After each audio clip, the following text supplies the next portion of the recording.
South ఇండియాలోని అతి తక్కువ ధరలకి రత్నాలనందించే ఏకైక సంస్థ 6JVR.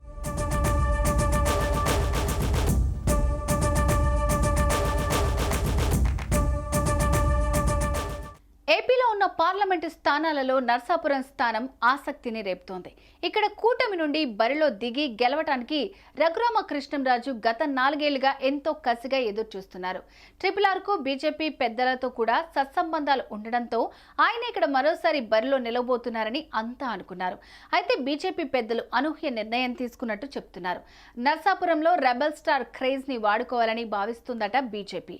ప్రభాస్ పెద్దమ్మను గాని ఆయన సోదరుని గాని నర్సాపురం బరిలో దింపాలని వ్యూహాలు సిద్ధం చేస్తుందట కమలం పార్టీ.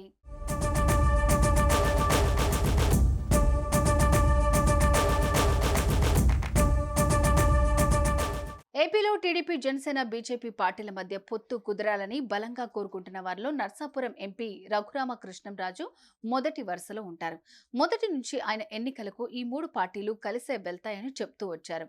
ఆయన అన్నట్టుగానే ఏపీలో 3 పార్టీలు ఎన్నికల ముందు ఏకతాటిపైకి వచ్చాయి. టీడీపీ, జనసేన మధ్య టిక్కెట్ల వ్యవహారంపై ఇప్పటికే ఓ క్లారిటీ రాగా ఇప్పుడు బీజేపీతో పొత్తు కుదరడంతో సీట్ల సర్దుబాటులో కొన్ని మార్పులు కనిపిస్తున్నాయి. దీనికి సంబంధించి ఇప్పటికే 3 పార్టీల మధ్య భేటీ కూడా మొదలైంది. బీజేపీ పొత్తులో చేరటంతో జనసేన ఓ సీటు త్యాగం చేయాల్సిన పరిస్థితి కనిపిస్తోంది.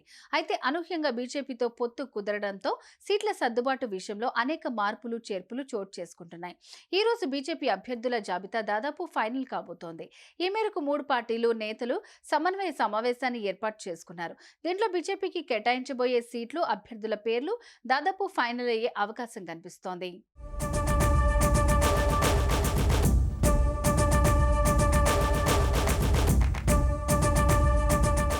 నర్సాపురం ఎంపీ రఘురామకృష్ణంరాజు వైసీపీకి రాజీనామా చేసిన క్రమంలో వచ్చే ఎన్నికల్లో మళ్లీ జనసేన, టీడీపీ అభ్యర్థిగా పోటీ చేయాలని భావించారు.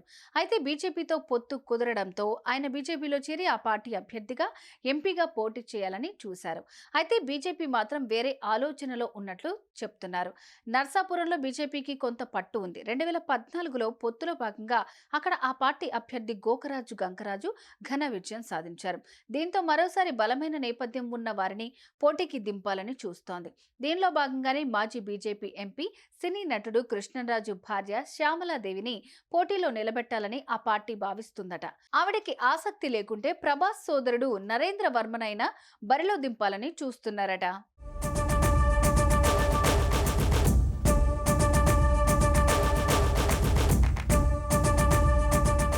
ఇప్పటికే ఈ విషయంలో బీజేపీ వారితో సంప్రదింపులు చేసినట్టు సమాచారం. ప్రభాస్ కు ఉన్న సినీ ఇమేజ్ ను ఉపయోగించుకోవాలని చూస్తోంది బీజేపీ. అందుకే ఈ టికెట్ ప్రభాస్ కుటుంబానికి కేటాయించాలని చూస్తోందని అంటున్నారు. అయితే దీనిపై ప్రభాస్ పెద్దమ్మ శ్యామలాదేవి నుంచి గానీ, ఆయన సోదరుడు నరేంద్ర వర్మ నుంచి గానీ ఎలాంటి స్పందన లేదు. కొన్ని రోజుల క్రితం శ్యామలాదేవి వైసీపీలో చేరబోతున్నట్టు పెద్ద ఎత్తున ప్రచారం సాగింది. అయితే ఆ వార్తలపై ఆమె మౌనం వహిస్తూనే వచ్చారు తప్ప పోటీ చేస్తున్నది, చెయ్యలేనిది ఎటూ తేల్చలేదు. అయితే తాజాగా ప్రభాస్ పెద్దమ్మ కోసం బీజేపీ ప్రయత్నాలు మొదలుపెట్టినట్టు వార్తలు మొదలయ్యాయి.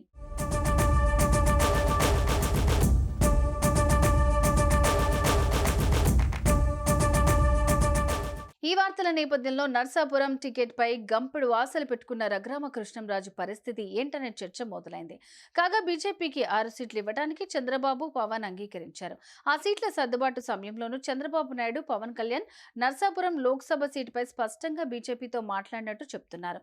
నర్సాపురం నుంచి రఘురామ పోటీ చేస్తారని, అలా కాని పక్షంలో ఆ సీటు బీజేపీ కావాలనుకుంటే అక్కడి నుంచి రఘురామనే బరిలోకి దింపాలని, అలాగైతేనే ఆ స్థానం తీసుకోవాలని చంద్రబాబు నాయుడు బీజేపీ హైకమాండ్ కు షరతు పెట్టినట్టు చెప్తున్నారు.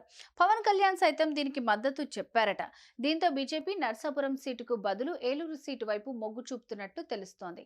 ఫలితంగా నర్సాపురం సీటు టీడీపీకే దక్కుతుందని, రఘురామ టీడీపీ టికెట్ పైనే పోటీ చేస్తారని అంటున్నారు. చూడాలి మరి ఈ మొత్తం ఎపిసోడ్ ఎటువైపు టర్న్ అవుతుందో.